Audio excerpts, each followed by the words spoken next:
ನಮ್ಮ ಮತಕ್ಕ ಬಹಳ ಹತ್ರ ಇರುವಂತವ್ರು ಇವರು ನೈಯಾಯಿಕರು ಮತ್ತು ಸಾಂಖ್ಯರು.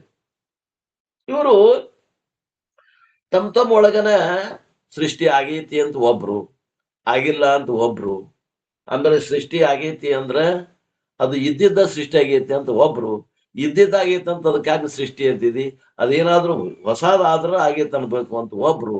ಹಿಂಗ ತಮ್ಮ ಒಳಗ ವಾದ ಮಾಡಕತ್ತಾರ. ನಾವು ಸಾಕ್ಷಿಯಾಗಿ ಅವ್ರ ವಾದವನ್ನು ಕೇಳ್ಬೇಕು. ನಾವು ಮೂರನೇದವ್ರು, ಅವ್ರಿಬ್ಬರ ಪಕ್ಷಕ್ಕೂ ನಾವು ಸೇರಿದಂಗ ಅವ್ರು ಮಾಡುವಂತ ವಾದ ವಿವಾದವನ್ನ ಮಾಡಿ ಆ ವಾದ ವಿವಾದದಾಗ ಅವರಿಬ್ರು ಎಲ್ಲಿ ತಪ್ಪಾಗತ್ತಾರ ಅನ್ನೋದನ್ನ ನಾವು ತಿಳ್ಕೊಬೇಕಾಗಿದೆ. ಒಬ್ಬವ ಸತ್ಕಾರ್ಯವಾದ, ಒಬ್ಬವ ಅಸತ್ಕಾರ್ಯವಾದಿ ಅದ. ಸತ್ಕಾರ್ಯವಾದ ಏನಂತಾನಪ್ಪ ಅಂತಂದ್ರೆ, ಸೃಷ್ಟಿ ಪೂರ್ವದಲ್ಲಿ ಜಗತ್ತು ಬೀಜ ರೂಪದಿಂದ ಇತ್ತು, ಅದು ಅವ್ಯಕ್ತ ರೂಪದಾಗ ಇದ್ದಿದ್ದು ವ್ಯಕ್ತ ರೂಪಕ್ಕೆ ಬಂತು ಅಂತಾನ ಸತ್ಕಾರ್ಯವಾದಿ. ಇನ್ನು ಅಸತ್ಕಾರ್ಯವಾದಿ ಏನಂತಾನು ಅಂತಂದ್ರ, ಅಲ್ಲ ಅದು ಜಗತ್ತು ಇದ್ದಿದ್ದೇ ಇಲ್ಲ, ಮೊದಲ ಅದು ಹೊಸದಾಗಿ ನವೀನ ಸೃಷ್ಟಿ ಹುಟ್ಟಿತು, ಅದಕ್ಕ ಸೃಷ್ಟಿ ಅನ್ನಬೇಕು. ಮೊದಲು ಇದ್ದಿದ್ದ ಸೃಷ್ಟಿ ಆತಂದ್ರ ಅದಕ್ಕೆಂತ ಸೃಷ್ಟಿ ಅಂತಾರ ಯಾರಾದ್ರು? ಆದ್ದರಿಂದ ಮೊದಲು ಇಲ್ಲದ್ದು ಈಗ ಹುಟ್ಟಿದಾಗ ಅದಕ್ಕೆ ಸೃಷ್ಟಿ ಅನ್ನಬೇಕು ಅಂತ ಅಸತ್ಕಾರ್ಯವಾದಿ ನಡೆಸ್ಯಾನ. ಅದ್ರಾಗ ಅಸತ್ಕಾರ್ಯವಾದಿ ಏನಂತಾನಂದ್ರ, ಆ ಜಗತ್ತು ಅನ್ನುವಂಥದ್ದು ತನ್ನ ಕಾರಣವಾದಂತ ಬ್ರಹ್ಮದಲ್ಲಿ ಇಲ್ಲವೇ ಇಲ್ಲ ಅಂತ. ಅಸತ್ಕಾರ್ಯವಾದಿ ಏನಂತಾನಂತಂದ್ರ,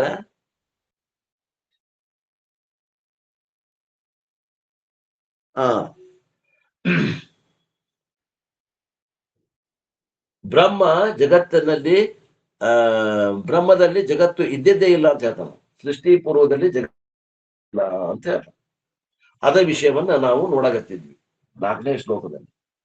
ಭೂತಂ ನ ಜಾಯತೆ ಕಿಂಚಿತ್ ಅಭೂತಂ ನೈವ ಜಾಯತೆ ವಿಬದಂತೋ ದ್ವಯ ಹೇವಂ ಅಜಾತಿಂ ಖ್ಯಾಪಯಂತಿ. ಅಜಾತಿಯಂ ಖ್ಯಾಪಯಂತಿ ಅಂದ್ರ ಅಜಾತಿಯನ್ನ ಹೊರತುಪಡಿಸುತ್ತಿರುತ್ತಾರೆ. ಅವ್ರು ಏನ್ ಮಾಡಾಕತ್ತಾರ ನೋಡ್ರಿ ಅಂತಾರ. ಒಬ್ಬವಂತನ ಯಾವ್ದು ಇದೆ ಅದು ಹುಟ್ಟುವುದಿಲ್ಲ, ಒಬ್ಬವಂತನ ಯಾವ್ದು ಇಲ್ಲ ಅದಕ್ಕ ಹುಟ್ಟೈತಿ ಅನ್ಬೇಕು ಅಂತ.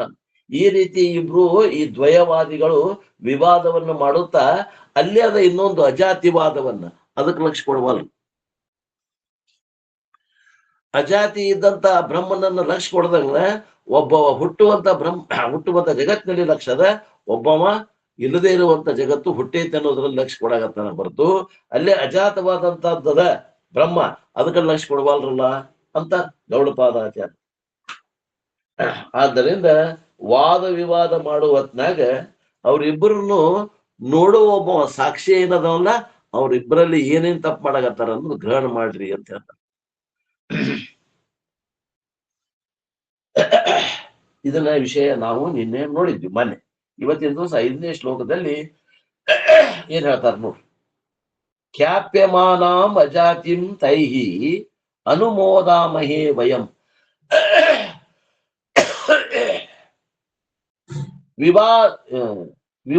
ವಿವದಾಮೋನತೈಹಿ ಸಾಧರ್ಮ್ಯ ಅವಿವಾದಂ ನಿಬೋಧತಃ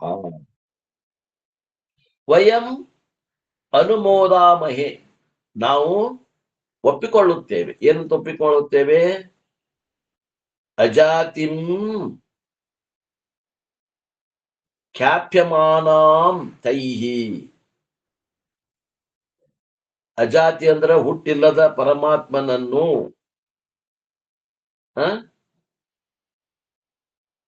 ಹುಟ್ಟಿಲ್ಲದ ಪರಮಾತ್ಮನನ್ನ ಅವರು ತಿಳಿಸಿಕೊಟ್ಟಿದ್ದಾರೆ ಅಂತ ನಾವು ಒಪ್ತೇವೆ. ನಾವು ಒಪ್ಪೋದಿಲ್ಲ. We do not agree with them. May you understand this to be beyond disputes. ಎಂತ ಮಾತದ ನೋಡ್ರಿ ಇದು, ಸಂದಿಗ್ಧ ಮಾತು. ಅವರು ಹೊರತುಪಡಿಸುತ್ತಿರುವ ಅಜಾತಿಯನ್ನು ನಾವು ಅನುಮೋದಿಸುತ್ತೇವೆ ಹೊರತು ಅವರೊಡನೆ ವಿವಾದ ಮಾಡುತ್ತಿಲ್ಲ. ಯಾರು ಅವರು ಹೊರತುಪಡಿಸ್ಯಾರ ಅಜಾತಿಯನ್ನ ನಾವು ಅನುಮೋದಿಸುತ್ತೇವೆ ಹೊರತು ಅವರೊಡನೆ ವಿವಾದ ಮಾಡೋದಿಲ್ಲ. ಅವ್ರು ಏನ್ ಮಾಡಕತ್ತಾರ ಅವ್ರಿಗೆ ಒಪ್ಪಿಗೆ ಕೊಡ್ತೀವಿ ನಾವು, ಅವ್ರಿಗೆ ವಿರೋಧ ಮಾಡುದಿಲ್ಲ ನಾವು. ವೇದಾಂತಿಗಳು ಯಾರಿಗೂ ವಿರೋಧ ಇಲ್ಲ. ಹೀಗೆ ಅವಿವಾದವನ್ನು ತಿಳಿದುಕೊಳ್ಳಿರಿ, ಅವಿವಾದವಾದಂತ ಬ್ರಹ್ಮನನ್ನ ತಿಳಿದುಕೊಡ್ರಿ ನೋಡ್ರಿ. ಅಲ್ಲೇ ಅದ ಅವ್ರ ಲಕ್ಷ್ಯ, ಎಲ್ಲಿ ಅದ? ವಾದ ವಿವಾದದಾಗ ಅದ. ಆ ವಾದ ವಿವಾದದ ಅಲ್ಲೇನ ಅದು ಸಾಕ್ಷಿ ಸ್ವರೂಪದಿಂದ ಅದ ಯಾವುದು ಬ್ರಹ್ಮ ಆ ಕಡೆ ಲಕ್ಷ್ಯ ಇಲ್ಲ ಅವ್ರು. ಒಬ್ಬವ ಸೃಷ್ಟಿ ಇಲ್ಲದ ಆಗೈತಿ ಅಂತಾನೆ, ಏನೂ ಇಲ್ಲದ ಶೂನ್ಯದಿಂದ ಆಗೈತಿ ಅಂತಾನ. ಒಬ್ಬವ ಬೀಜ ರೂಪದಿಂದ ಇದ್ದಿಂದ ಉತ್ಪತ್ತಿ ಆಗೈತಿ ಅಂತಾನ. ಇಬ್ರು ಅಲ್ಲೇ ಅಜಾತಿವಾದಂತ ಬ್ರಹ್ಮ ಅದ, ಅದ್ರ ಲಕ್ಷ್ಯ ಇಲ್ದನ ವಾದ ಮಾಡಾಗತ್ತ. We approve the birthlessness revealed by them. We do not argue with them. May you understand this to be beyond disputes. ನೋಡ್ರಿ, ಪರಬ್ರಹ್ಮ ವಸ್ತು ಏನದಲ್ಲ ವಾದಕ್ಕೆ ಸಿಗುವುದಿಲ್ಲ ನಿಮ್ಗದು. ವಾದಕ್ಕೆ ಬಿದ್ರಿ ಅಂದ್ರೆ ನೀವು ವಂಚಿತರಾಗ್ತೀರಿ ಅದರಿಂದ. ಆದ್ದರಿಂದ ಏನ್ ಮಾಡ್ಬೇಕು, ವಾದ ವಿವಾದಗಳ ಆಚೆಗೆ ನೋಡುವಂತ ಕಲೆಯನ್ನ ಕಲ್ಕೋರಿ ಅಂತ. ವಾದ ವಿವಾದಗಳ ಆಚೆಗೆ ಮೂರು ಕಾಲದಲ್ಲಿ ಬದಲಾವಣೆ ಆಗದೆ ಇರುವಂತ ತತ್ವ ಅದ, ಅದನ್ನು ಗುರ್ತಿಸ್ರಿ. ಅದೇ ನೀವು ಅಂತ ಗುರ್ತಿಸ್ರಿ. ನಮ್ಮ ಮನಸ್ಸು ಎಲ್ಲಿ ಹೊಂಟದ, ಎಲ್ಲಿ ರಂಜನೆ ಅದ, ಎಲ್ಲಿ ಮನರಂಜನೆ ಅದ, ಎಲ್ಲಿ ಸೌಂದರ್ಯ ಅದ, ಎಲ್ಲಿ ಚಮತ್ಕಾರ ಅದ, ಎಲ್ಲಿ ಆಡಂಬರ ಅದ, ಅಲ್ಲಿ ಎಲ್ಲಿ ನಿರಾಡಂಬರ ಅದ, ಎಲ್ಲಿ ಬದಲಾವಣೆ ಇಲ್ಲ, ಎಲ್ಲಿ ಶಾಂತ ಸ್ವರೂಪದ, ಯಾವುದು ಒಂದೇ ರೀತಿಯಿಂದ ಅದ ಮೂರು ಕಾಲದಲ್ಲಿ, ಆ ಕಡೆ ಲಕ್ಷ್ಯ ಕೊಡ್ರಿ. ಅಲ್ಲೇ ಅದ, ಅದು ಅಲ್ಲೇ ಅದ ಅಲ್ಲ, ಅದೇ ನೀವಾಗಿದ್ದೀರ.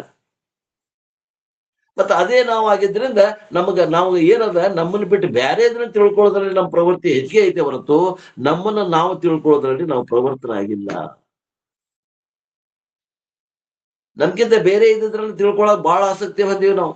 ನಮ್ಮನ್ನ ನಾವು ತಿಳ್ಕೊಳಕ್ ತಯಾರಿಲ್ಲ. ಅಲ್ಲೇ ನಮ್ಮನ್ನ ನಾವು ತಿಳ್ಕೊಳ್ಳೋದು ಬೇರೆ ಅದ, ಅಪರೋಕ್ಷ ಜ್ಞಾನ ಅಂತೀವಿ ನಾವು. ಪರೋಕ್ಷ ಜ್ಞಾನ ಆಗಲಿ ಪ್ರತ್ಯಕ್ಷ ಜ್ಞಾನ ಎದುರಿಗಿಟ್ಟು ಕಾಣ್ತದ. ಪ್ರತ್ಯಕ್ಷ ಜ್ಞಾನದಾಗ ಎದುರಿಗೆ ಘಟದಂತೆ ಅಂಗೈ ಒಳಗೆ ನಲ್ಲಿಕಾಯಿ ಅಂತ ಗುರ್ತಾಗ್ತದೆ. ಪರೋಕ್ಷ ಜ್ಞಾನ ಹೆಂಗಾಗ್ತದ, ಅವನಿಗೆ ಗೊತ್ತಾಗಂಗಿಲ್ಲ. ಅಲ್ಲೇ ಅದಾನವ ದಶಮ ಪುರುಷ. ಇವ ಅಳುವ ಮುಂದ್ರು ದಶಮ ಪುರುಷ ಅದಾನ ಇಲ್ಲೋ ವಿಚಾರ ಮಾಡ್ರಿ. 10ನೇದವ ಇಲ್ಲ. ನಾವು ನದಿ ದಾಟು ಮುಂದೆ ಎಲ್ಲಿ ಕಳೆದು ಹೋದ್ನೋ ಏನೋ, ಗುರುಗಳಿಗೆ ನಾವು ಹೆಂಗ್ ಮುಖ ತೋರಿಸ್ಬೇಕು ಅಂತ ಅಳಾಗತ್ತಾನಲ್ಲ, 10ನೇದವ ಅಲ್ಲಿ ಅದಾನೇನೋ ಇಲ್ಲೋ, ಕಂಡಾನೇನೋ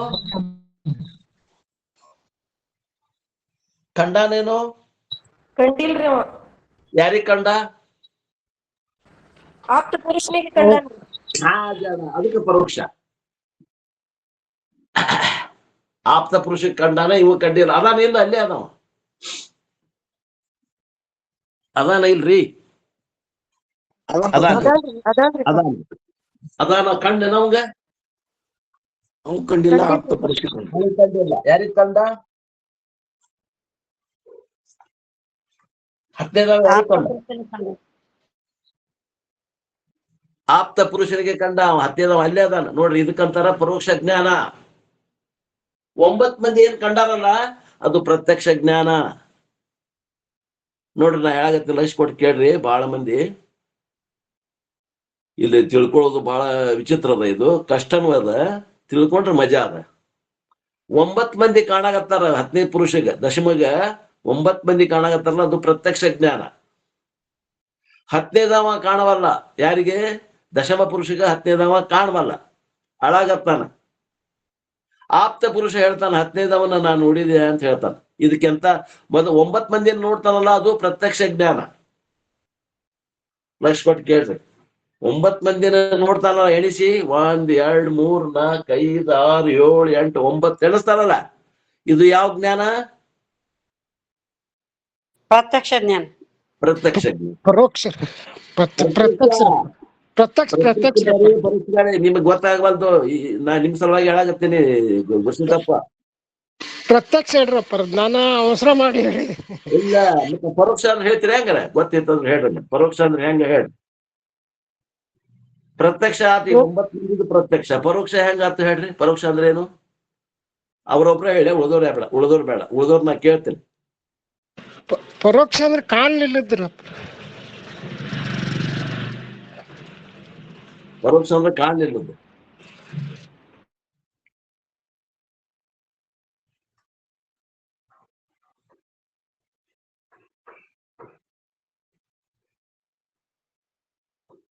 ವಿಚಾರ ಮಾಡ್ಬೇಕ್ರಿ. ಪ್ರತ್ಯಕ್ಷ ಮತ್ತೇನ ಅದು ಕಾಣುದಂದ್ರ ಅದು ಕಾಣ್ಲಾರ್ದಂತ ಅಲ್ಲಿ ಹೋಗ್ಬಿಟ್ರಿ.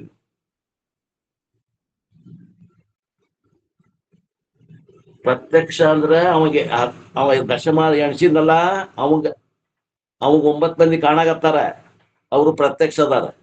15 ಅವ ಕಾಣಾಕತ್ತಾನ, ಅವಾಗ ಕಾಣವಲ್ಲ. ಯಾರಿಗ್ ಕಂಡವ?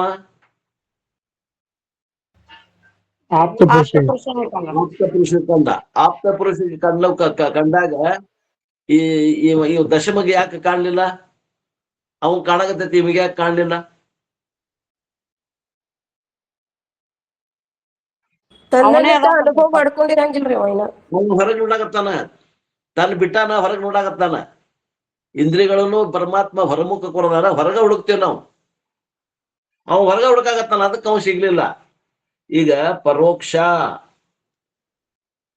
ಪ್ರತ್ಯಕ್ಷ ಅಂತಂದ್ರ ಸಂಸ್ಕೃತ ಶಬ್ದ 2 ಅಕ್ಷರದಿಂದ ಕೂಡ ಐತಿ. ಪ್ರತಿ ಅಕ್ಷ. ಪ್ರತಿ ಅಂತಂದ್ರ ಬರ್ಕೊಡ್ರಿ, ಯಾರ ಈ ಕೃಷಿತಪ್ಪ ನೀವಂತೂ ಬರ್ಕೊಳ್ಳೋದಿಲ್ಲ, ವಿಚಾರ ಮಾಡ್ತೀರಿ, ಇದು ನಿಮ್ಗೆ ನಿಲುಕದಂಗ ಆಗೈತಿ. ಪ್ರತ್ಯಕ್ಷ ಅಂದ್ರ ಪ್ರತಿ ಅಧಿಕ ಅಕ್ಷ. ಪ್ರತಿ ಅಂದ್ರ ಎದುರಿಗೆ, ಅಕ್ಷ ಅಂದ್ರ ಕಣ್ಣು, ಕಣ್ಣಿನ ಎದುರಿಗೆ. 9 ಮಂದಿ ಕಣ್ಣಿನ ಎದುರಿಗೆ ಅದಾರ. ಪ್ರತ್ಯಕ್ಷ ಅಂದ್ರೆ ಏನ್ರಿ? ಪ್ರತಿ ಅಂದ್ರೆ ಎದುರಿಗೆ, ಅಕ್ಷ ಅಂದ್ರೆ ಕಣ್ಣು, ಕಣ್ಣು ಎದುರಿಗೆ ತೋರ್ತಾರ. 9 ಮಂದಿ ಕಾಣಾಕತ್ತಾರ, 10ನೇ ನಾವು ಕಣ್ಣೆದುರಿಗೆ ತೋರ್ತಾನೆ, ನಾವ ತೋರುದಿಲ್ಲ. ಪರೋಕ್ಷ ಅಂತೇವಿ. ಪರೋಕ್ಷ ಅಂದ್ರೆ ಏನು? ಪ್ರತ್ಯಕ್ಷಕ್ಕಿಂತ ಭಿನ್ನವಾದದ್ದು. ಪ್ರತ್ಯಕ್ಷದಿಂದ ಆಚೆಗೆ. ಪ್ರತ್ಯಕ್ಷದಿಂದ ಆಚೆಗೆ ಪರೋಕ್ಷ. ಪ್ರತ್ಯಕ್ಷದಿಂದ ಆಚೆಗೆ ಅಂದ್ರೆ ಪ್ರತ್ಯಕ್ಷಕ್ಕೆ ನಿಲ್ಗೋದಿಲ್ಲ ಅವ. ಮತ್ತೊಬ್ಬರು ನೋಡ್ಬೇಕು, ಮತ್ತೊಬ್ಬರು ನೋಡ್ಬೇಕು, ಆಪ್ತ ಪುರುಷನಂತವ್ರು ನೋಡ್ಬೇಕು. ಅವ್ರಿಗೆ ಕಾಣ್ತಾನಿವ. ಯಾರು? 10ನೇದವ. 10ನೇದವಾಗ 9 ಮಂದಿ ಹೆಂಗ್ ಕಾಣ್ರು, ಹಂಗ 10ನೇದವ ಮತ್ತೊಬ್ಬ 3ನೇ ವ್ಯಕ್ತಿಗೆ ಕಾಣ್ತಾನವ, ಅವನ್ ಕಾಣುದಿಲ್ಲ. ಅದಕ್ಕೆ ಪರೋಕ್ಷ ಅಂತ. ಪರ ಅಧಿಕ ಅಕ್ಷ, ಪರೋಕ್ಷ. ಪರ ಅಂತಂದ್ರ ಆಚೆಗೆ.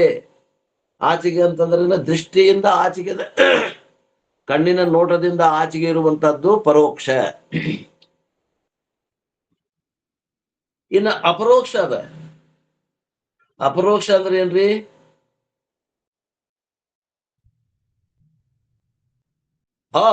ಅಧಿಕ ಪರೋಕ್ಷ. ಪರೋಕ್ಷ ಅಂದ್ರ ಆಚೆಗೆ. ಆಚೆಗೆ ಅಲ್ಲದ್ದು ನೋಡ್ರಿ, ಎಷ್ಟು ಶಾಣೆ. ಆಚೆಗೆ ಅಲ್ಲದ್ದು ಅಂದ್ರ ಪ್ರತ್ಯಕ್ಷದಕ್ಕಿಂತ ಬೇರೆ. ಪರೋಕ್ಷದ ಆಚೆ ಅಥವಾ ಪ್ರತ್ಯಕ್ಷಕ್ಕಿಂತ ಭಿನ್ನ. ಪ್ರತ್ಯಕ್ಷಕ್ಕಿಂತ ಭಿನ್ನ ಇರಬೇಕು, ಪರೋಕ್ಷ ಇರಬಾರ್ದು. ಅದು ಏನು ಜ್ಞಾನ ಐತಲ್ಲ, ಅದಕ್ಕಂತೇವಿ ಅಪರೋಕ್ಷ. ಅಂದ್ರ ತನ್ನನ್ನ ತಾನೇ ತಿಳ್ಕೊಳ್ಳೋದು, ಎಲ್ಲವನ್ನ ನೀತಿಗಳದು, ಆ ಇಂದ್ರಿಯಗಳನ್ನ ಅಂತರ್ಮುಖ ಮಾಡಿಕೊಂಡು ತನ್ನ ಕಡೆ ಲಕ್ಷ್ಯ ಕೊಟ್ಟು ಕೇಳುವುದು, ತಿಳಿಯುವುದು. ಇದು ಅಪರೋಕ್ಷ ಜ್ಞಾನ. ಏನೋ ಹೇಳುವಷ್ಟು ಪ್ರಯತ್ನ ಮಾಡಾಕತ್ತೀನಿ, ತಿಳ್ಕೊತೀರಿ. ಇಲ್ಲಾಂದ್ರೆ ಇದು ಬುದ್ಧಿನೂ ಬಹಳ ಸೂಕ್ಷ್ಮ ಬೇಕ್ರಿ. ತುಪ್ಪ ತಿಂದು ತೆಲಿಗೆ ತಿಳಿತದ. ಹೊರಗ ಒಬ್ಬನ ಅದಾನ ಅನ್ನೋದು ಪರೋಕ್ಷ ಜರ, ಅವನು ನಾನೇ ಅನ್ನೋದು ಅಪರೋಕ್ಷ. ಅವನು ನಾನೇ ಅಂತ ತಿಳ್ಕೊಂಡು ಅದು ಅಪರೋಕ್ಷ. ಪರ ಅಪರೋಕ್ಷ, ಪರೋಕ್ಷ ಪ್ರತ್ಯಕ್ಷ. ಪ್ರತಿ ಅಕ್ಷ ಪ್ರತ್ಯಕ್ಷ, ಆಮ್ಯಾಗಿಂದ ಪರ ಅಕ್ಷ ಪರೋಕ್ಷ, ಅಪರೋಕ್ಷ ಅಪರೋಕ್ಷ. ಈ ರೀತಿ ಜ್ಞಾನ ಆಗ್ತದೆ. ಏನಂತ ನೋಡ್ರಿ, 5ನೇ ಶ್ಲೋಕ. Gaudapada says that he appreciates the indirect promotion of Ajativada by the dualists. For Advaita, for Ajativada, there is no argument with any other darshana. Each of those darshanas has its own special theory of creation, and they debate and negate each other. Vedanta is beyond all the debates. The word avivadam, beyond debate, occurs in verse number 2, 3, 4, 5 or commentary on the word. ನೋಡ್ರಿ, ಈ ದ್ವೈತಿಗಳು ಸಾಂಖ್ಯ ಮತ್ತು ವೈಶೇಷಿಕರು ಸೃಷ್ಟಿ ಆಗೇ ಇಲ್ಲ ಅಂತ ಒಬ್ಬಾಮ ಅಂತಾನ. ಒಬ್ಬಾಮ ಏನಂತಾನ, ಬೀಜ ರೂಪದಿಂದ ಇತ್ತು, ಮೊದಲು ಇದ್ದಿದ್ದ ಈಗ ಸೃಷ್ಟಿಯಾಗೈತಿ. ಅವ ಸತ್ಕಾರ್ಯವಾದ ಅಂತಾನ, ಒಬ್ಬಾಮ ಅಸತ್ಕಾರ್ಯವಾದ ಅಂತಾನ. ನಾವು ವೇದಾಂತಿಗಳು ಇವನ್ ಕಡೆಯೂ ಅಲ್ಲ ಅವನ ಕಡೆಯೂ ಅಲ್ಲ, ನಾವು ತಟಸ್ಥ ನೀತಿಯಿಂದ ಅವ್ರಿಬ್ರು ವಾದ ವಿವಾದ ಮಾಡುವ ಹೊತ್ನಾಗ ಅವ್ರು ಏನ್ ಬಿಡಾಕತ್ತಾರ ಅನ್ನೋದು ನೋಡಿ ನಾವು ತಿಳ್ಕೊಬೇಕು. ಅಲ್ಲೇ ಐತದು. ಆ ವಾದ ವಿವಾದಿಗೆ ಗುರಿ ಆಗದೆ ಇರುವಂತ ಅಜಾತವಾದಂತಹ ಬ್ರಹ್ಮ, ಬದಲಾವಣೆ ಆಗದೆ ಇರುವಂತ ಬ್ರಹ್ಮ ಈ ವಾದ ವಿವಾದದ ಒಳಗೆ ಅಲ್ಲೇ ಅದ. ಅದನ್ನ ಗುರುತಿಸೋದು ಇವ್ರು. ಅದನ್ನ ಬಿಟ್ಟು ಬರೀ ವಾದ ವಿವಾದದಲ್ಲಿ ತೊಡಗ್ಯಾರ.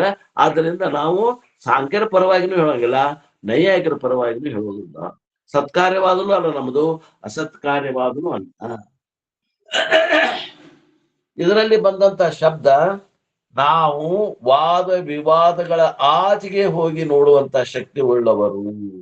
ಅದಕ್ಕೇನಂತಾನ, ಅವಿವಾದರು. ನಾವು ಅವಿವಾದರು. ಸಾಂಖ್ಯನಿಗೆ ನೈಯಾಯಿಕ ವಾದ ವಿವಾದ ಮಾಡ್ತಿರ್ಬೋದು. ನಾವ್ಯಾರು ಅಂದ್ರೆ ಅವಿವಾದರು. ನಾವು ವಾದ ಮಾಡುವಂತವ್ರಲ್ಲ. ಆ ಅವಿವಾದ ಅನ್ನೋದಕ್ಕನ 3, 4, 5ನೇ ಶ್ಲೋಕದಲ್ಲಿ ಶಬ್ದಗಳನ್ನ ಬಳಸಾಕತ್ತಾರ. ನಾವು ವಾದ ಮಾಡೋರಲ್ಲ. ವೇದಾಂತ ಯಾರಿಗೂ ವಿರೋಧ ಇಲ್ಲ. ಅದ್ವೈತ ಅಂದ್ರೆ ದ್ವೈತಕ್ಕೆ ವಿರೋಧ ಅಲ್ಲ, ಅದು ದ್ವೈತ ಜ್ಞಾನಕ್ಕೆ ವಿರೋಧ ಅದ. ಆದ್ರೆ ದ್ವೈತಕ್ಕೆ ವಿರೋಧ ಇಲ್ಲ. ನಾವು ತಿಳ್ಕೊಡ್ರಿ, ಮಾತಿನ ಅರ್ಥ ತಿಳ್ಕೊಡ್ರಿ. ಅದ್ವೈತ ದ್ವೈತಕ್ಕೆ ವಿರೋಧ ಅಲ್ಲ. ದ್ವೈತ ಜ್ಞಾನ, ಅದ್ವೈತ ಜ್ಞಾನ ದ್ವೈತ ಜ್ಞಾನಕ್ಕೆ ವಿರೋಧ ಅದ. ಆ ದ್ವೈತ ಜ್ಞಾನ ನಮ್ಮನ್ನ ಭ್ರಮದ ಮುಗಿತದ. ಅದ್ವೈತ ಜ್ಞಾನ ನಮ್ಮನ್ನ ಭ್ರಮದಿಂದ ಮುಕ್ತಗೊಳಿಸ್ತದ.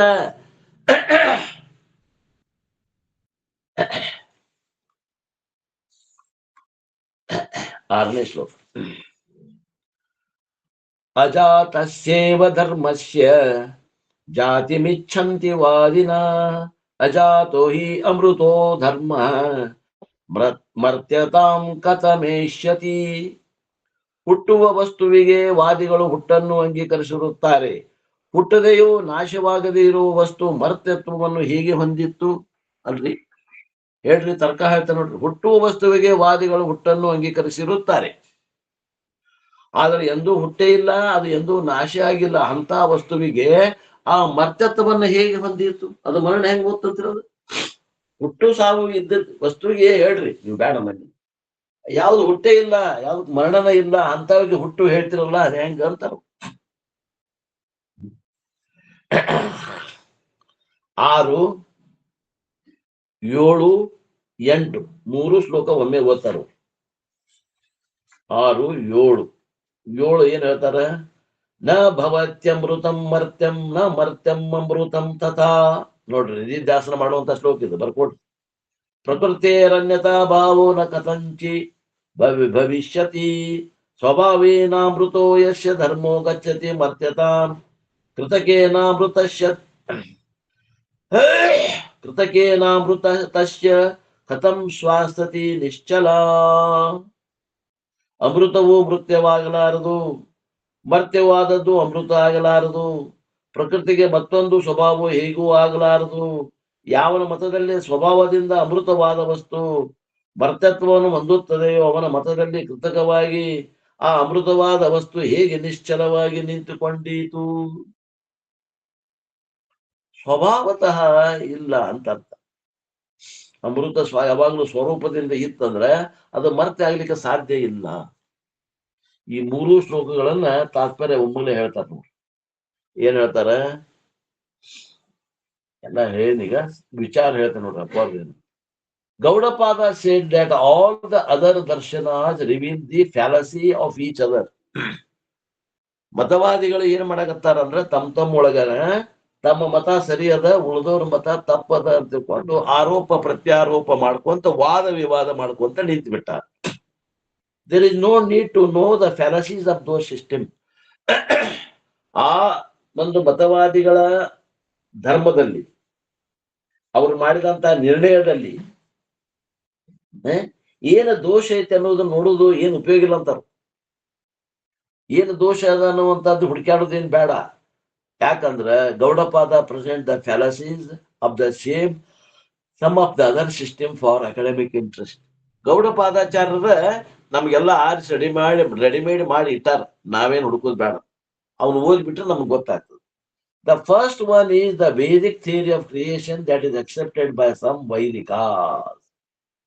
ಒಂದೇದು ಏನಪ್ಪಾ ಅಂತಂದ್ರೆ ಯಾವ ತತ್ವ ಅಂತಂದ್ರೆ, ಕೆಲವೊಂದು ಮಂದಿ ಈ ವೈದಿಕರು ಏನ್ ಮಾಡ್ಯಾರ, ಕೆಲವೊಂದು ತತ್ವವನ್ನು ಒಪ್ಪಿಕೊಂಡ. According to this theory, Bhagavan ಈ ಜಗತ್ ಕಾರಣಂ and Bhagavan has created the world. ಅವ್ರು ಏನಂತಾರ್ರಿ ಅಂತಂದ್ರೆ, ಜಗತ್ತಿಗೆ ಕಾರಣ ಭಗವಂತ ಅದಾನ, ಆ ಭಗವಂತನ ಈ ಜಗತ್ತನ್ನ ಸೃಷ್ಟಿ ಮಾಡ್ಯಾನ.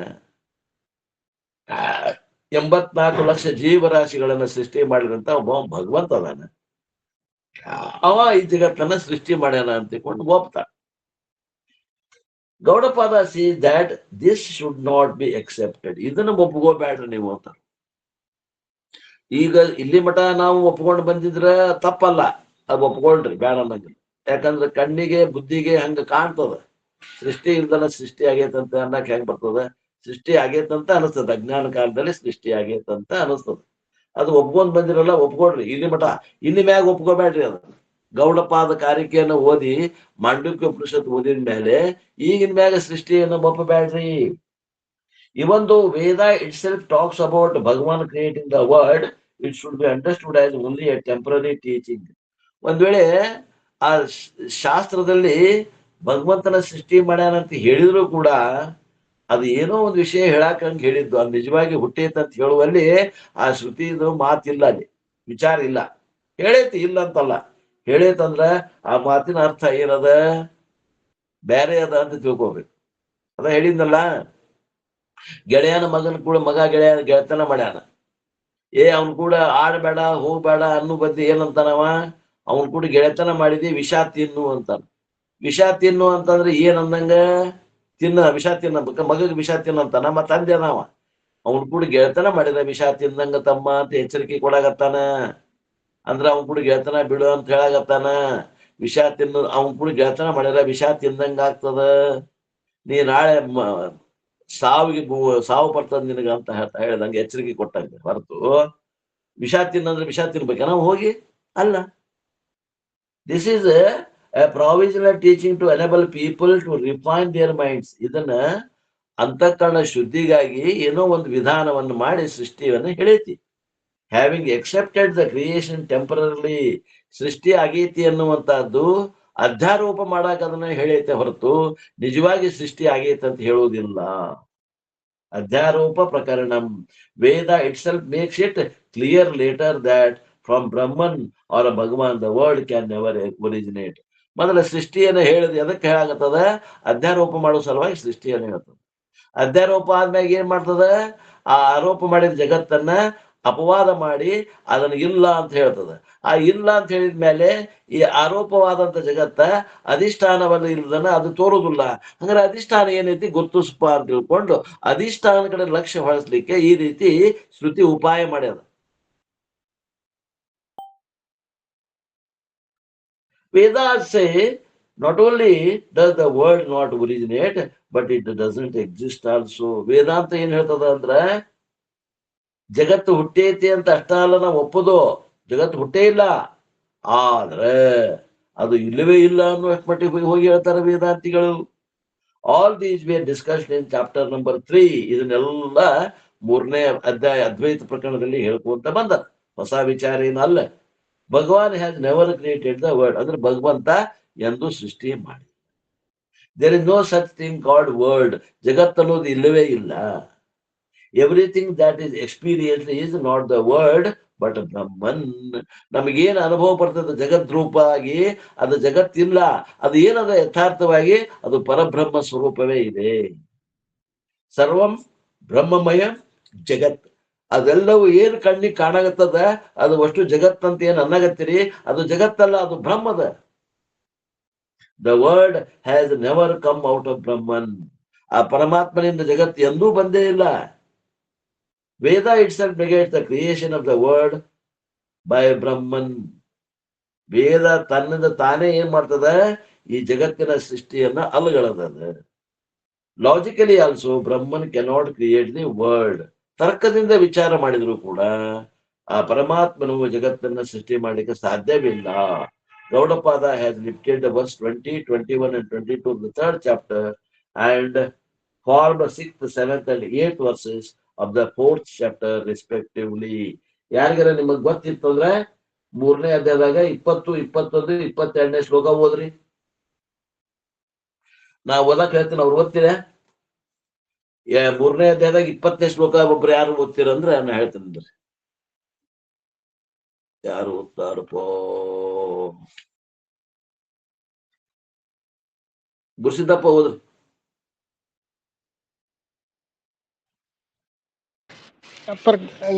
ಗ್ರಂಥ ಇಲ್ರಿ ನನ್ ಕಡೆ. ಗ್ರಂಥದ ಕೇಳ್ತೀರಿ ಅಂದ್ರೆ ಬಹಳ ಬಿಟ್ಟು ನೋಡ್ರಿ. ಯಾರು ಓದ್ತೀರಿ? ಯಾರು ಓದ್ತೀರಿ? ಓದ್ರಿ, ಪ್ರಕಾಶ್ ಓದ್ರಿ. 20ನೇ ಅಷ್ಟ ಓದ್ರಿ. 20ನೇದು ಅಷ್ಟ ಓದ್ರಿ. 20ನೇದು 3ನೇ ಅಧ್ಯಾಯ 20. ಓಂ ನಮಃ. कर्मण्येव हि संसिद्धिं आस्थिता जनकादयः लोकसंग्रहमेवापि संपश्यन् कर्तुमर्हसि. ಬಿಡ್ರಿ ಸಾಕ್ಬಿಡ್ರಿ. 20ನೇ ಶ್ಲೋಕ ಓದಿದ್ರು ಪ್ರಕಾಶ್ ಅವರು. ಅದು ಅರ್ಥ ಯಾರು ಓದ್ತೀರಿ?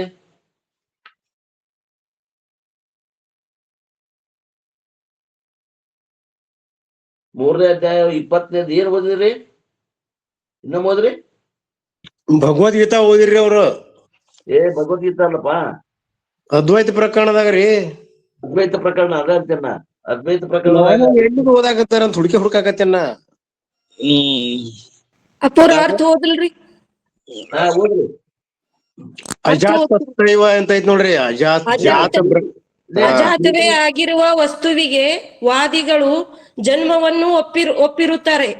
ಅಜಾತವು ಅಮೃತವೂ ಆಗಿರುವ ವಸ್ತುವು ಹೇಗೆ ತಾನೇ ಮೃತ್ಯುತ್ವವನ್ನು ಹೊಂದಿತು? ಬರೋಬರ್, ಕರೆಕ್ಟ್. ನೀವು ಪ್ರಕಾಶ್ ಅವರ ಭಗವದ್ಗೀತಾ ಓದಿದ್ರ? 3ನೇ ಅಧ್ಯಾಯ. ಅವ್ರ ಭಗವದ್ಗೀತೆ ಓದ್ಯಾರ. ಹೌದ್ರಿ.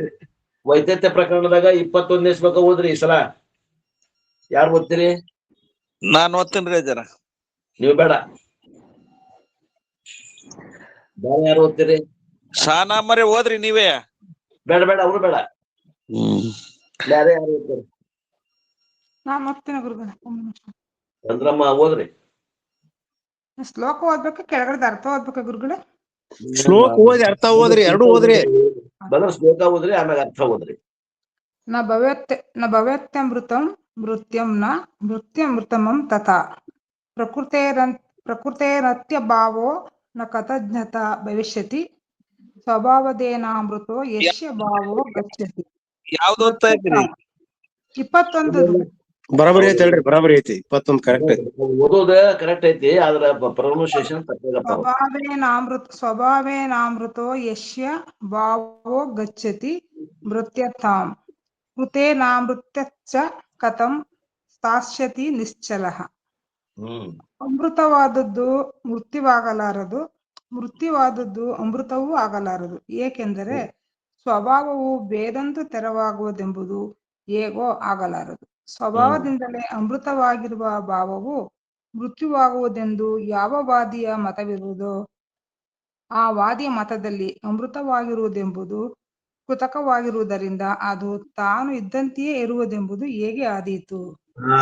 ಬರೋಬ್ಬರಿ ಚಂದ್ರಮ್ಮ ಓದಿದ್ರ ಕರೆಕ್ಟ್. ಅದೇ ಭಾಗವನ್ನ ಇಲ್ಲಿ ಮತ್ತ ಶ್ಲೋಕ ಕಾರಿಕೆ ಒಳಗೆ ಇದ ಅರ್ಥ ಬರುವಂತ ಅರ್ಥವನ್ನ ಹೇಳಾಗತ್ತಾರೆ.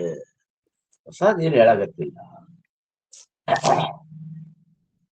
The essence of 6th, 7th and 8th is as follows. ಅಂದ್ರೆ ಈ 3 ಶ್ಲೋಕಗಳ ತಾತ್ಪರ್ಯ ಏನದು ಅಂದ್ರೆ, ಭಗವಾನ್ ಪರಮಾತ್ಮ or Brahman is clearly described in all the Upanishads as limitless, infinite and is not subject to change.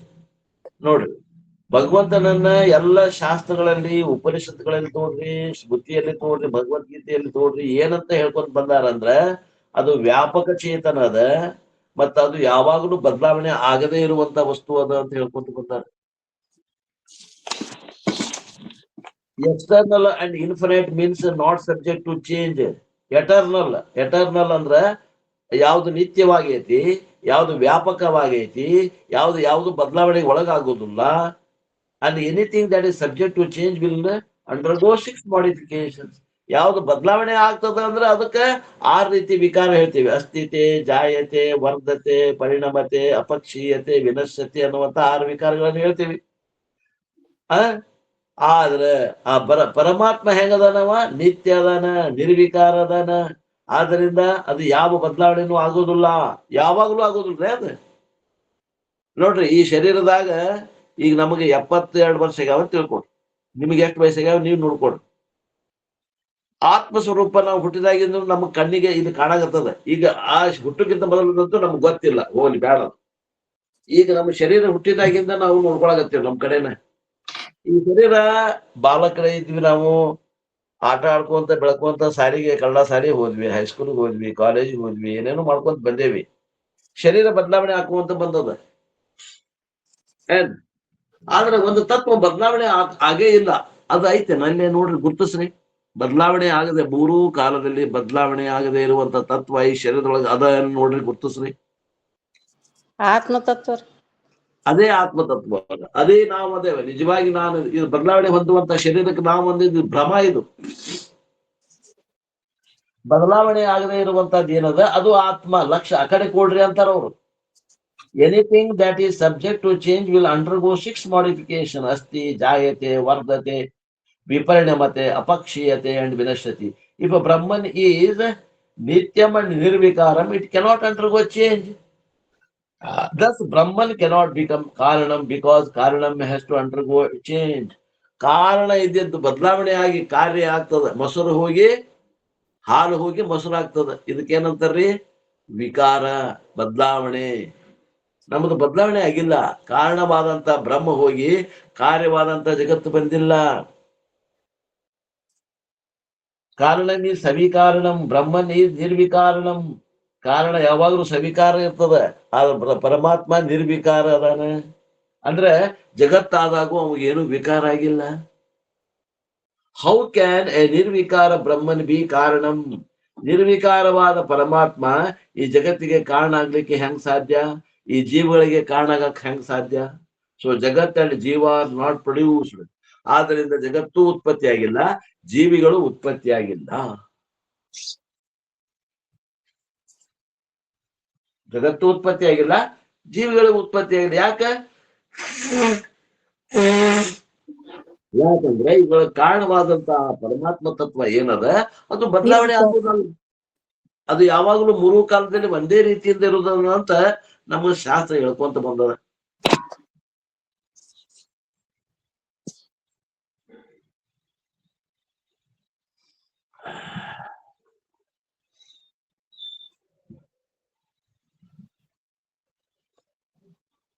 ಕಾರ್ಯಕ್ಕೆ ಕಾರಣವಾಗಲರಿಯದು. ಹಾ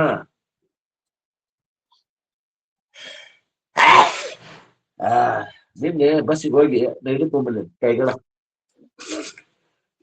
ಇತ್ತಟ್ ಕಳಿಸ್ಕೊಡ್ರಿ, ಆರಾಮಿದ್ದೆ. ಇತ್ತಟ್ ಕಳಿಸ್ಕೊಡ್ರಿ. ಬ್ಯಾಡ ನೀವ್ ಮಾಡ್ತೀರಿ. ಇನ್ನ 2 ದಿನ ಬಾಳ ತ್ರಾಸಕತ್ತಿ. Are not born at all. ಜೀವಾತ್ಮರು ಹುಟ್ಟೇ ಇಲ್ಲ. Gaudapada says that what is the ನಿರ್ವಿಕಾರಂ ಕೆನಾಟ್ ಬಿಕಮ್ ಸವಿಕಾರಂ. ಯಾವ್ದು ನಿರ್ವಿಕಾರ ಅದ ಅದು ಯಾವಾಗಲೂ ವಿಕಾರ ರಹಿತ ಇರ್ತದ, ವಿಕಾರ ಆಗುದಿಲ್ಲ. ಅಂಡ್ ವಾಟ್ ಈಸ್ ಸವಿಕಾರಂ ಕ್ಯಾನ್ ನೆವರ್ ಬಿಕಮ್ ನಿರ್ವಿಕಾರಂ. ಯಾವ್ದು ಸವಿಕಾರ ಅದ ಅದು ನಿರ್ವಿಕಾರ ಆಗುದಿಲ್ಲ. ಈ ಶರೀರ ಸವಿಕಾರದ ವಿಕಾರ ಉಳ್ಳದದ. ಇದು ನಿರ್ವಿಕಾರ ಆಗಾಕ್ ಬರಂಗಿಲ್ಲ. ಆತ್ಮ ನಿರ್ವಿಕಾರ ಅದ, ಅದು ಸವಿಕಾರ ಆಗಾಕ್ ಬರಂಗಿಲ್ಲ. ಯಾವ್ದು ನಿರ್ವಿಕಾರ ಅದ ಅದು ಸವಿಕಾರ ಆಗೋದಿಲ್ಲ. ಯಾವ್ದು ಸವಿಕಾರ ಅದ ಅದು ನಿರ್ವಿಕಾರ ಆಗಾಕ್ ಬರಂಗಿಲ್ಲ. Changeless will always B changeless. ಯಾವ್ದು ಬದಲಾವಣೆ ಆಗದೇ ಇತ್ತೋ ಅದು ಯಾವಾಗಲೂ ಬದಲಾವಣೆ ಆಗಲೇ ಇರುವಂತ ಸ್ವಭಾವ ಇತ್ತಂದ್ರೆ ಅದು ಯಾವಾಗಲೂ ಹಂಗೆ ಇರ್ತದೆ. Changing will always keep changing. ಯಾವ್ದು ಬದಲಾವಣೆ ಆಗ್ತದೆ ಅದು ಯಾವಾಗಲೂ ಬದಲಾವಣೆ ಆಗ್ಕೊಂತ ಹೋಗೋದ. ಈ ಶರೀರ ನಿನ್ನಿದ್ದಂಗೆ ಇವತ್ತಿಲ್ಲ, ಇವತ್ತಿದ್ದಂಗೆ ನಾಳೆ ಇರೋದಿಲ್ಲ. The immortal Brahman has not become mortal ಜೀವಾತ್ಮ. ನಿತ್ಯವಾದಂತಹ ಪರಮಾತ್ಮ ತತ್ವ ಮೃತ್ಯುವನ್ನು ಹೊಂದುವಂತಹದ್ದು ಆಗುವುದಿಲ್ಲ. Because the essential or intrinsic nature cannot undergo any change. ಯಾವ್ದು ಸ್ವಭಾವ ಐತಿ, ಸ್ವಭಾವ ಬದಲಾವಣೆ ಆಗಂಗಿಲ್ಲ. ಸ್ವಭಾವಕ್ಕೆ ಔಷಧ ಕೊಡಕ್ ಬರಂಗಿಲ್ಲ. ಸ್ವಭಾವ ಅಂದ್ರೆ ಯಾವಾಗ್ಲೂ ಒಂದೇ ರೀತಿಯಿಂದ ಇರ್ತೈತ. ಏನ್ರಿ ಈಗಾರ ವಯಸ್ಸಾಗೈತಿ, ಈಗಾರ ಸುಧಾರಣೆ ಆಗ್ಯಾರ ಏನವ್ರಂದ್ರ ಏನ್ ಬಿಡ್ರಿ ಅವ್ರು ಹೆಂಗಿದ್ರ ಹಂಗ ಅದ ಅಂತ. ಯಾಕೆ ಸ್ವಭಾವ ಬದಲಾವಣೆ ಆಗುದಿಲ್ರಿ ಅದು. ಮತ್ತೆ ಬದಲಾವಣೆ ಆಕೈತಿ ಅಂದ್ರೆ ಅದು ಸ್ವಭಾವ ಅಲ್ಲ, ತಿಳ್ಕೊಡ್ರಿ. ಬದಲಾವಣೆ ಆಕೈತಿ ಅಂದ್ರೆ ಅದು ಸ್ವಭಾವ ಅಲ್ಲ. Suppose it is there said that immortal Paramatma has become mortal Jivatma at the time of creation, and the mortal Jivatma does varieties of sadhana and one day becomes immortal Paramatma. ಒಂದು ಮಾತು ತಿಳ್ಕೊಡ್ರಿ ಅಂತ. ಏನಂದ್ರ ಯಾವ ಹುಟ್ಟು ರಹಿತವಾದಂತ ಪರಮಾತ್ಮ ಈಗ ಜೀವಾತ್ಮ ಆಗ್ಯಾನ. ಯಾವಾಗ? ಸೃಷ್ಟಿ ಕಾಲದಲ್ಲಿ ಜೀವಾತ್ಮ ಆಗ್ಯಾನ ಅಂತ ತಿಳ್ಕೊಡ್ರಿ. ತಿಳ್ಕೊಂಡ್ರೆ ಏನಾಗ್ತದ ಅಂತಂದ್ರ mortal jivas does varieties of ಸಾಧನ. ಅಂದ್ರೆ ಅಂದು ಹುಟ್ಟಿದಂತ ಜೀವರು ಅನೇಕ ಸಾಧನೆಗಳನ್ನ ಮಾಡಿ ಒಂದಾನ ಒಂದು ದಿವಸ ಮುಕ್ತರಾಕಾರ ಅಂತ ತಿಳ್ಕೊಡ್ರಿ.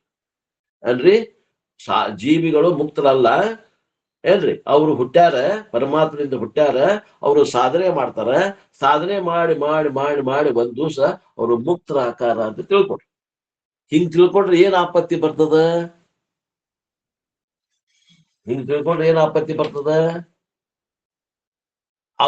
ಅವ್ರು ಏನು ಅಮರ ಆಗ್ತಾರಲ್ಲ ಸಾಧನೆ ಮಾಡಿ, ಅವ್ರು ಏನು ನಿತ್ಯ ಅಮರ ಆದ್ರು ಏನು ತಾತ್ಕಾಲಿಕ ಅಮರ ಆದ್ರು? ತಾತ್ಕಾಲಿಕ ಅಮರ. ತಾತ್ಕಾಲಿಕ ಅಮರ ಅಂದ್ರೆ ಅರ್ಥ ಏನು? ತಾತ್ಕಾಲಿಕ ಅಮರ ಅಂದ್ರೆ ಏನ್ರಿ? ಟೆಂಪರರಿ ಸಾವಿಲ್ದ ಇರುವುದು, ಅಂದ್ರೆ ಪರ್ಮನೆಂಟ್ ಸಾಯ್ತಾರ ಅಂದಂಗ ಆತು. ನಮ್ಮ ಮಾತಿನೊಳಗ ನಾವು ಹೇಳುವಂತದ್ದು ಸ್ಥಿತಿನೇ ಉಳಿಯಂಗಿಲ್ಲ. Thus immortal cannot become mortal and mortal cannot become immortal. ಯಾವ್ದು ಮೃತ್ಯುವಿನಿಂದ ಕೂಡಿಯದ ಅದು ಅಮರ ಆಗಿ ಬರಂಗಿಲ್ಲ. ಯಾವ್ದು ಅಮರ ಅದ ಅದು ಮೃತ್ಯು ಒಳಗಾಗೋದಿಲ್ಲ. We are already always immortal. ಶರೀರ ದೃಷ್ಟಿಯಿಂದ ನಾವು ಮರಣ ಹೊಂದವರದೇವಿ. Not knowing this principle, people think that we have come away from Bhagavan at the time of creation. ಇದನ್ನ ತಿಳುವಳಿಕೆ ಇಲ್ಲದನ ನಾವೇನಂತೇವಿ, ಸೃಷ್ಟಿ ಆಗೋ ಕಾಲಕ್ಕ ನಾವು ಪರಮಾತ್ಮನೊಂದಿಗೆ ಇದ್ವಿ. ಸೃಷ್ಟಿ ಯಾವಾಗ ಆತು ಅವನಿಂದ ನಾವು ಬೇರೆಯಾಗಿ ಬಂದೇವಿ. ನಾವು ವಿ ಆರ್ ಹಿಯರ್, ನಾವು ಅದಕ್ಕೆ ಈಗ ಇಲ್ಲದೇವಿ. ಭಗವಂತ ಎಲ್ಲದಾನ? ಅವ ಸ್ವರ್ಗದಾಗ ಅದಾನ, ಶ್ರೇಷ್ಠ ಲೋಕದಾಗ ಮ್ಯಾಗ ಅದಾನ. ಹಂಗಾರೆ ಈಗ ಏನ್ ಮಾಡ್ಬೇಕು ನಾವು ವಿ ಹ್ಯಾವ್ ಟು ರೀಚ್ ಭಗವಾನ್. ಹಂಗಾರೆ ನಾವು ಸಾಧನೆ ಮಾಡಿ ಆ ಕೈಲಾಸದಲ್ಲಿಯೋ ಅಥವಾ ವೈಕುಂಠದಲ್ಲಿ ಇರುವಂತ ಭಗವಂತನನ್ನ ಭೇಟಿ ಆಗ್ಬೇಕು. Even if we reach Bhagwan, we say having fallen once away from Bhagwan, this fall can repeat again. ಮತ್ ನೀವು ಭಗವಂತ ಹೋಗಿ ಸೇರ್ಕೊಂಡು ಮುಕ್ತರಾಗ್ತೀರಿ ಅಂದ್ರೆ ಯಾವ್ದು ಹೋಗಿ ಸೇರೈತಿ ಅದು ಬಿಡುಗಡೆ ಆಗುದ. ಬಿಡುಗಡೆ ಆಗಿಂದ ಏನಾಗ್ತದ? ಅದು ಮತ್ತು ಮರ್ತಲೋಕಕ್ಕೆ ಬರುದ. ಮತ್ತು ಮರ್ತಲೋಕಕ್ಕೆ ಬಂದ್ರಂದ್ರ ಪರಮಾತ್ಮದಿಂದ ಬೇರೆಯಾಗಿರುವುದಂದ್ರ ಅದು ನಿಮ್ಮ ಮುಕ್ತಿ ಅನ್ನೋದು ಏನಾಗ್ತದೆ? ನಿತ್ಯ ಮುಕ್ತಿ ಆಗುದಿಲ್ಲ. It is only because of ignorance that we mistake ourselves as mortal ಜೀವಾತ್ಮ. ಹಂಗಾರೆ ನಾವು ಜೀವಿಗಳು ಅಂತ ತಿಳ್ಕೊಂಡೇವಲ್ರಿ. ಮತ್ತೆ ನಮಗೆ ಯಾರು ಹೇಳ್ಕೊಟ್ರು ಅಂದ್ರ ಯಾರು ಹೇಳಿಕೊಟ್ಟಿಲ್ಲ, ನಮಗ್ ನಾವ ತಿಳ್ಕೊಂಡಿವಿ. ನಾವು ಜೀವಿಗಳು, ಈ ಶರೀರ ನಾನು. All we have to do is drop this mistake notion.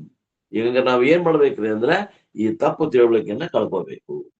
It is also wrong to think that dropping the erroneous notion will make the one immortal.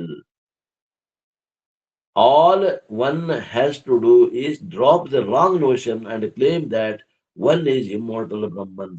The body, the word, and the experiences are only appearances, just as a child sleeping in the lap of a mother dreams that he has gone away from the mother and screams. But upon waking, he realizes he was never away from his mother at all. We are never away from moksha. ಒಂದು ಮಗು ಅದ, ಅದು ತಾಯಿ ತೊಡಿಲಿ ಮ್ಯಾಗ ಮಕ್ಕೊಳ್ಳದ, ಕನಸು ಕಾಣಾಗತ್ತದ. ತಾಯಿ ತೊಡಿ ಮ್ಯಾಗ ಬಿದ್ದು ಕನಸು ಕಾಣಾಗತ್ತದ.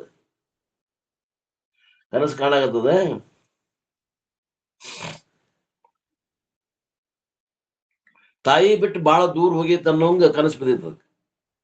ತಾಯಿ ಬಿಟ್ಟು ದೂರ ದೇಶಕ್ಕೆ ಹೋಗ್ಯದ, ದೂರ ಊರಿಗೆ ಹೋಗೈತಿ. ಅಲ್ಲಿ ಹೋದ್ಮ್ಯಾಗ ಒಬ್ಬವನಾಗಿ ಅಳಾಗತ್ತಾನ. ಅಳು ಮುಂದೆ ಚೀರ್ಕೊಂತ ಎದ್ದು ನೋಡಿದ್ರ ಎಲ್ಲಿ ಹೇಳ್ತಾನವ?